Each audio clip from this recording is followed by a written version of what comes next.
നിങ്ങൾക്ക് സംസാരിക്കുമ്പോൾ സ്റ്റട്ടറിങ് അഥവാ വിക്ക് പോലെയുള്ള പ്രശ്നങ്ങളുണ്ടോ? ഇത് ഉണ്ടെങ്കിൽ നിങ്ങളുടെ കമ്മ്യൂണിക്കേഷനെയും സംസാരത്തിൻ്റെ ഫ്ലുവൻസിയെയും ബാധിക്കാം. ഇത് മാറ്റേണ്ടതാണ്. അതിനായി നിങ്ങൾ ആദ്യം ചെയ്യേണ്ടത് നിങ്ങളുടെ ബ്രീത്തിങ് പാറ്റേൺ ചെക്ക് ചെയ്യുക.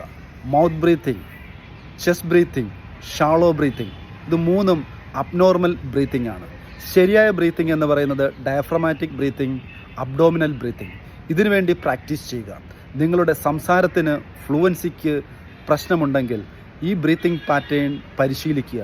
കൂടാതെ ഞാൻ ഒരു ടിപ്പ് കൂടെ പറഞ്ഞു തരാം. അത് നിങ്ങളുടെ ഫ്ലുവൻസിയെയും സ്റ്റട്ടറിങ്ങിനെയും കുറയ്ക്കുന്നതാണ്. ഫ്ലുവൻസി കൂട്ടുകയും സ്റ്റട്ടറിങ്ങിനെ മാറ്റുകയും ചെയ്യുന്നതാണ്. ആ ടിപ്പ് ഇതാണ്: 9 സെക്കൻഡ് മെഡിറ്റേഷൻ. 4 സെക്കൻഡ് കൊണ്ട് ശ്വാസം എടുക്കുക, 1 സെക്കൻഡ് ഹോൾഡ് ചെയ്യുക, 4 സെക്കൻഡ് കൊണ്ട് ശ്വാസം കളയുക. ശ്രദ്ധിക്കുക.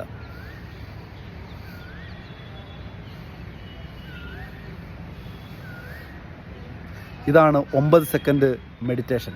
ഇതും പ്രാക്ടീസ് ചെയ്യുക. ഇത് നിങ്ങളുടെ ഫ്ലുവൻസിയെ എൻഹാൻസ് ചെയ്യുകയും വിക്ക് അഥവാ സ്റ്റട്ടറിങ്ങിനെ കുറയ്ക്കുകയും ചെയ്യും. Thank you.